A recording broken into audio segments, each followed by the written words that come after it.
Esta clase tiene por objeto examinar el estado de la nulidad parcial en el derecho nacional y en el derecho comparado.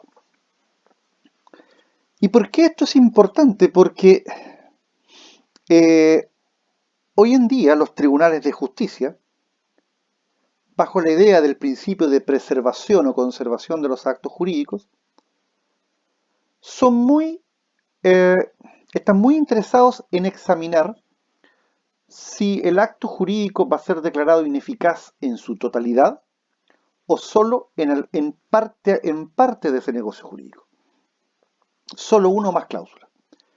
En consecuencia, es una materia muy interesante. ¿Por qué?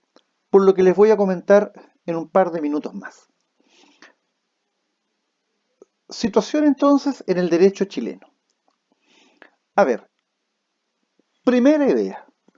No existe una norma con carácter general que reglamente la nulidad parcial. Solo hay por ahí algunas normas diseminadas en el código que recogen esta idea de que la nulidad puede ser parcial. Principalmente yo les diría en materia de disposiciones testamentarias. Pero no hay una norma general, solo disposiciones aisladas. Podríamos citar como ejemplo los artículos 1058, 1060 y 1061 del Código Civil. Por ejemplo, el artículo 1058 dice: la asignación que pareciere motivada por un error de hecho, de manera que sea claro que sin ese error no hubiera tenido lugar, se tendrá por no escrita. El 1060. No vale disposición alguna testamentaria que el testador no haya dado a conocer de otro modo que por sí o no, o por una señal de afirmación o negación, contestando a una pregunta. Entonces, ahí ustedes pueden ver que en general los códigos no tienen normas generales, sino que normas muy aisladas. Ahora bien, ¿qué ocurre en la legislación especial que no es el Código Civil? Obviamente, por eso se habla de legislación especial. Aquí yo les puedo mencionar la Ley de Protección a los Derechos de los Consumidores. Aquí hay dos normas que en forma expresa recogen la idea de la nulidad parcial y lo recogen en materia de contratos de adhesión generales y en los contratos de adhesión de servicios financieros. En primer lugar, miren lo que dice el artículo 16A. Declarada la nulidad de una o varias cláusulas o estipulaciones de un contrato de adhesión por aplicación de alguna de las normas del artículo 16, este subsistirá con las restantes cláusulas, a menos que por la naturaleza misma del contrato o atendida la intención original de los contratantes, ello no fuere posible. Entonces, ahí se reglamenta la nulidad parcial de un contrato de adhesión, pudiendo, cierto, ser del caso, que esa nulidad parcial devenga en nulidad total. En cambio, en materia de servicios financieros, el artículo 17E nos dice: el consumidor afectado podrá solicitar la nulidad de una o varias cláusulas o estipulaciones que infrinjan el artículo 17B. Esta nulidad podrá declararse por el juez en caso de que el contrato pueda subsistir con las restantes cláusulas o, en su defecto, el juez podrá ordenar la adecuación de las cláusulas correspondientes sin perjuicio de la indemnización que pudiere determinar a favor del consumidor. Si ustedes se dan cuenta, entonces, ¿cuál es la situación en nuestro derecho positivo? En el derecho común, Código Civil, No hay norma general que reglamente la nulidad parcial, solo algunas normas aisladas. Derecho especial, por ejemplo, derecho del consumidor, hay norma expresa sobre nulidad parcial a propósito de los contratos por adhesión generales y los contratos de adhesión de servicios financieros.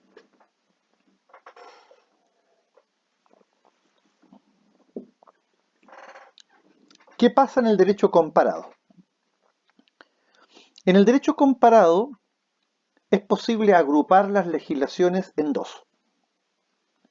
Primero, países como el nuestro que no tienen una norma general. Podemos mencionar como ejemplo a España. España, al igual que Chile, no tiene en su derecho común una ley que reglamente la nulidad parcial, sino que solo en legislación especial es posible encontrar hipótesis de nulidad parcial, como ocurre, por ejemplo, en España con la ley sobre arrendamientos y al igual que en Chile en la ley de protección a los derechos de los consumidores. Pero en cambio, hay otros países donde sí tenemos normas generales para toda clase de contratos incorporadas en los códigos civiles.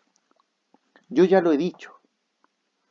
Argentina el año 2015 puso en vigor un nuevo código civil. Y en este código civil, en su artículo 389, el Código Civil argentino dijo lo siguiente: nulidad total es la que se extiende a todo el acto. Nulidad parcial es la que afecta a una o varias de sus disposiciones. ¿Correcto?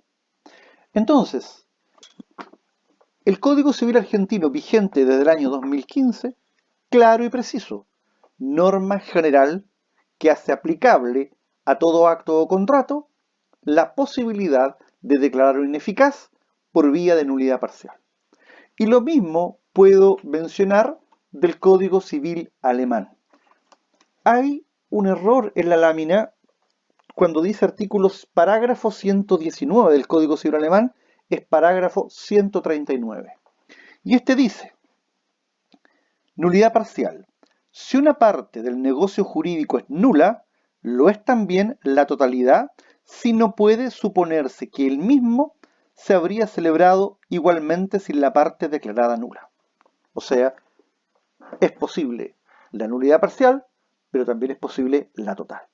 Entonces, yo los llamo, los convoco a que ustedes tengan claro de que en nuestro derecho, cuando se vaya a discutir nulidad, no necesariamente vamos a discutir la nulidad total de un acto o contrato, sino que también podemos discutir nulidad parcial. Y esto lo contempla también el Código Civil del Perú, el Código Civil de Brasil, el Código de Comercio de Colombia, el Código Civil del Distrito Federal de México, la Convención de Viena de 1980, los principios del UNIDROIT y finalmente los principios de derecho europeo a los contratos. Es decir, esto no hace más que reafirmar una postura personal en orden a que más temprano que tarde va a ser necesario reformular nuestro Código Civil y sobre todo ponerlo en sintonía con las modernas tendencias de esta asignatura tan, entretenida y tan dinámica. Solamente para concluir en esta parte, Francia modificó su legislación en materia de obligaciones y contratos el año 2016. Y nosotros somos, de alguna manera, herederos del derecho civil francés. Y nuestros vecinos de Argentina modificaron su código completo el año 2015. Esas señales nos deberían servir como base para en un tiempo, ojalá lo más pronto posible, podamos actualizar nuestro Código Civil. No podemos seguir teniendo normas que tenían un sentido y una lógica del siglo XIX y pretender aplicarlas el siglo XXI. Bien. Sigamos entonces con las distintas clasificaciones de nulidad. La nulidad puede ser absoluta o puede ser relativa.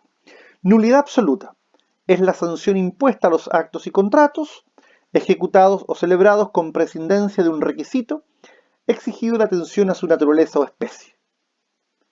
Y la nulidad relativa es la sanción legal impuesta a los actos o contratos ejecutados o celebrados con prescindencia de un requisito exigido en atención a la calidad o estado de las partes.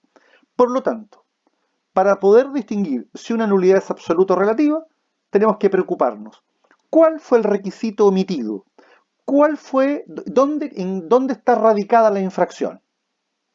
A ver, si el requisito omitido era exigido en consideración a la naturaleza del acto, o sea, al tipo de acto o contrato, la nulidad será absoluta.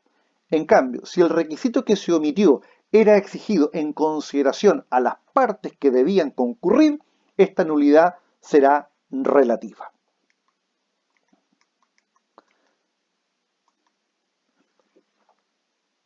Paralelo entre nulidad absoluta y relativa supone ver cuáles son sus semejanzas y cuáles son sus diferencias. Semejanzas. Ambas exigen o requieren la dictación de una sentencia judicial firme o ejecutoriada. Y dos, una vez declarada la nulidad absoluta y relativa, producen los mismos efectos. Diferencias. Primero, las causales. Hay causales de nulidad absoluta, causales de nulidad relativa. Dos, hay personas que pueden reclamar la nulidad absoluta y personas que pueden reclamar la nulidad relativa. También lo vamos a examinar. 3. La posibilidad de ratificar o confirmar el vicio. Es diferente. En la nulidad absoluta no se puede, en la relativa sí se puede.